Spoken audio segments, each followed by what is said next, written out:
السلام عليكم ورحمة الله وبركاته. ازيكم من مطبخ دودو.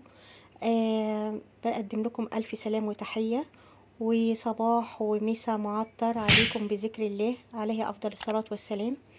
أول حاجة نترحم على كل أمواتنا، ربنا يرحمهم ويغفر لهم ويسامحهم ويجعل مثواهم الجنة، وندعى بالشفاء لكل حبايبنا وإخواتنا، ربنا يتم شفاهم على ألف مليون خير يا رب، وما يوجعش قلب حد على أي حد بيحبه، سواء كان أخ أو صديق أو جيران. ربنا يشفي كل مرضانا أجمعين يا رب. أول حاجة زي ما حضرتك شايفة أنا عاملة الحواوشي بطريقة حلوة قوي. فيها تركتين حلوين قوي. أول حاجة مكون بيودي الحواوشي في حتة تانية خالص كده ياخد العقل، وتاني مكون بيخلي اللحمة معانا ما تكشش في العيش. أول حاجة أنا سويته بطريقتين، طريقة اللي هي في الفرن المعتادة، والطريقة التانية اللي أنا مش عملته بقى على طاسة، أنا عملته على الجريل الكهربائي. بيطلع زي ما انتي شايفة كده متبصم وحكاية، والتسوية تحفة. وقدمته مع سلطة التبول. تابع الفيديو، مش هنحرقه. شوف الفيديو، ولو عجبك ادعميني بلايك وشير، واللي لسه ما اشتركش في القناة يتفضل ويشترك في قناة مطبخ دودو، وارجو ان هي تنال اعجابكم، وادعميني باحلى كومنت واحلى لايك من احلى اصحاب واخوات حبايب مطبخ دودو.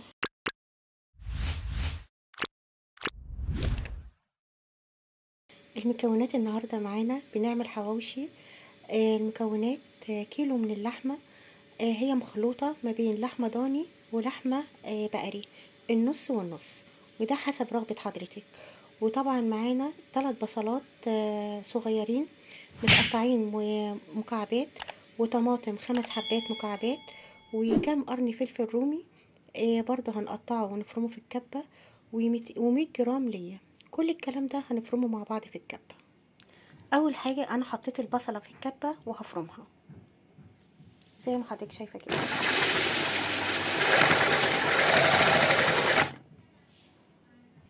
انا كده فرمت البصلة في الكبة زي ما حضرتك شايفة بالظبط، وبرضو هفرم الطماطم، وبرضو هضرم الطماطم في الكبة زي البصل بالظبط، وبنفس الطريقة هفرم الفلفل. ده شكل الخضار بتاعي بعد ما فرمته في الكبة. انا هصفيه من اي سوائل، وده شكل الخضار بتاعي بعد ما صفيته بالظبط من كل السوائل اللي فيه، علشان اي سوائل هتخلي رغيف الحواوشي طري قوي. انا خليتها كده يا دوبك، خدت اللحم بتاع البصل والطماطم والفلفل.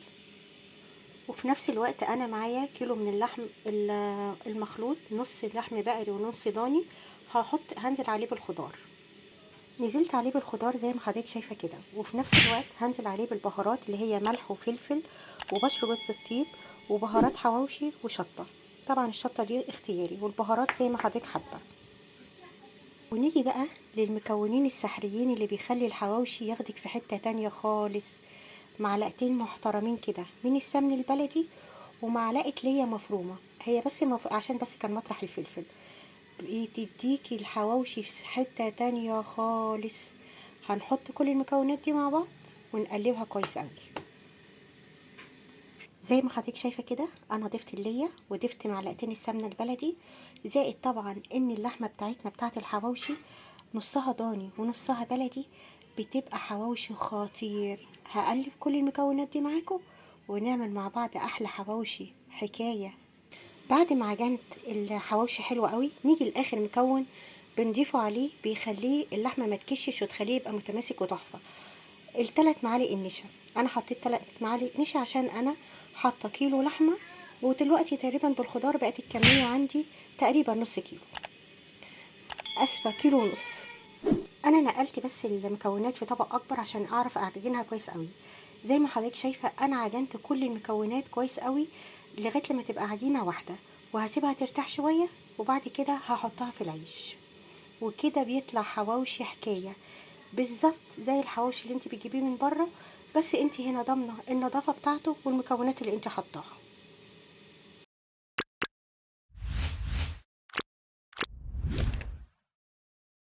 ومع الحواوشي انا هعمل سلطه المتبل على طريقه ابو جوليا.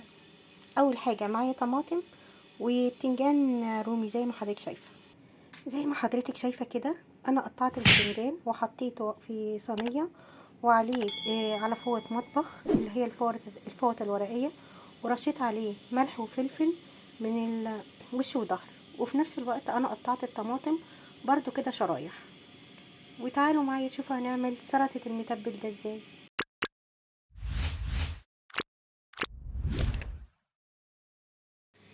في نفس الوقت زي ما حضرتك شايفة البتنجان بتاعنا نزل ميته، انا هنشفه كويس قوي بفوط المطبخ.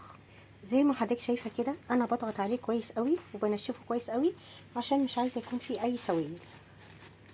وهبدأ اعفره بالدقيق واقليه.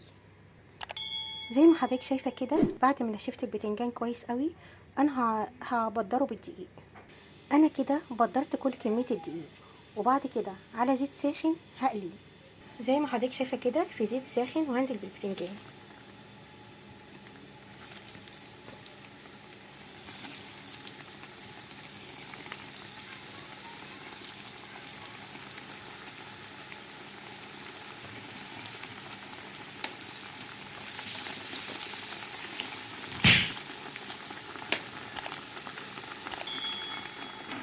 زي ما حضرتك شايفة كده ابتدى البتنجان ياخد لون ذهبي فاتح، انا عايزاه وسط.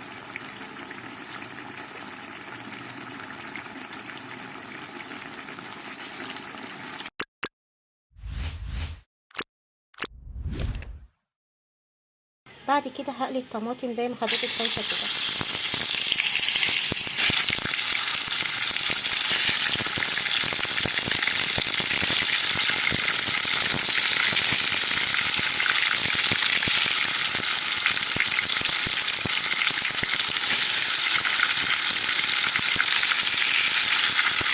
هخلص كل الكمية وارجع تاني لحضرتك. وكده شكل البتنجان والطماطم بعد ما اتقلوا، وههرسهم حلو قوي. وبعد كده تعالوا شوفوا هنعمل ايه.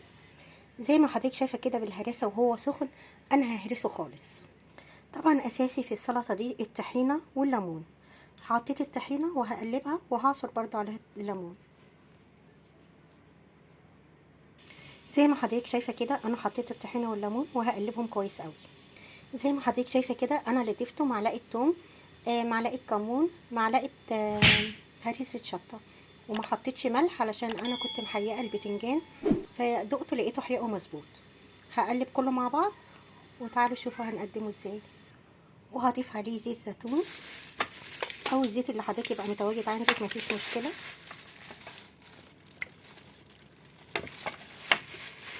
وهقلبهم برضو مع بعض كويس قوي. وده كده شكل طبق السلطة بتاعنا المتبل على رأي ابو جوليا. يا خرابي حاجة كده خيال، تحفة.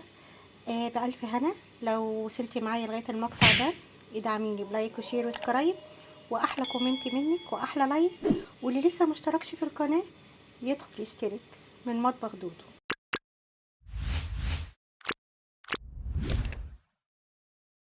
انا جبت عيش بلدي زي ما حضرتك شايفة وفتحته، وبعد كده هتم حشوه.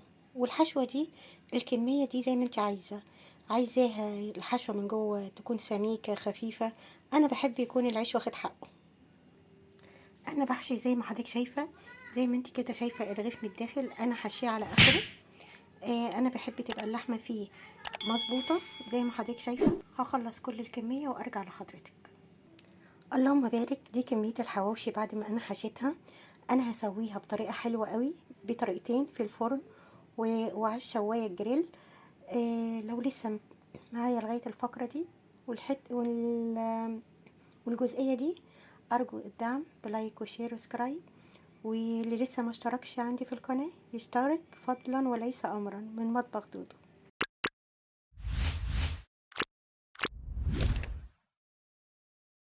في الصاجة بتاعة الفرن انا جبت هسوي 4 ترغيفة في الفرن. دهنت وشهم وش وظهر بالسمنة وهدخلهم فرن البوتاجاز. زي ما حضرتك شايفة كده هولع عليهم الفرن وهبقى متابعيهم. اما الجزء التاني انا هسويه على الجريل بطريقة تانية خالص.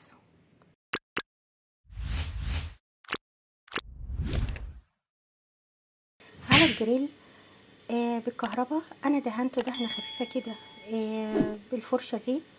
وبعد كده هحط عليه الحواوشي. انا كده عندي الجريلة سخنت هبتدي احط فيها الحواوشي. زي ما حضرتك شايفة كده انا حطيت الحواوشي في الجريلة وهقفل عليه.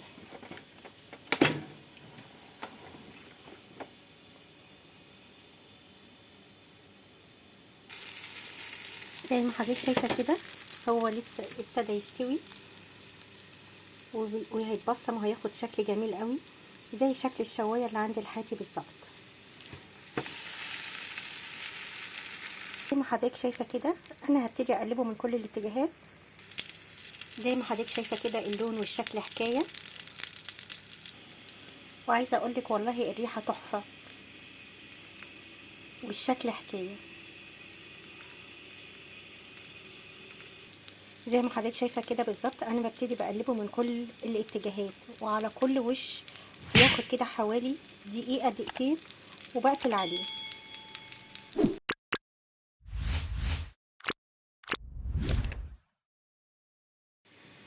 وكده شكل الحواوشي. انا سويت اول رغيفين، هخلص كل الكميه وارجع تاني لحضراتكم. شكله وهم. انا كده حطيت اخر حاجه في الشوايه وهقفل عليها.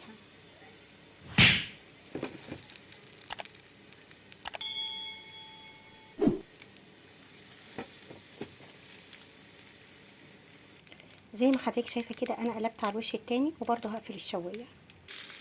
زي ما حضرتك شايفه كده انا خلصت كل الكميه وقلبتها على كل وش تقريبا خد 3 دقايق. وزي ما انت شايفه الشكل كده اللهم بارك. وقلبته على الوش التاني وبرضه هقفل الجريلا بتاعتنا.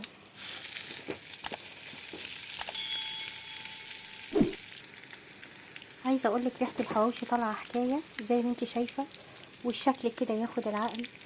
الريحه والشكل وان شاء الله الطعم.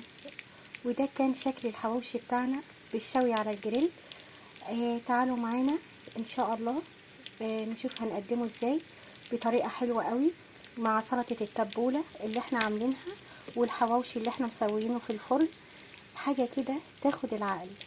لو لسه معايا لغايه المقطع ده ادعميني بلايك وشير، لو لسه ما اشتركتيش عندي في القناه اشتركي في مطبخ دودو. وبألف هنا. كده احنا عملنا النهارده سلطه التبوله اللي انا زيتها بالرمان، وعملنا الحواوشي اللي على الجريل، وعملنا الحواوشي اللي في الفرن. تعالوا معايا شوفوا هنقدم الجمال ده ازاي من مطبخ دودو.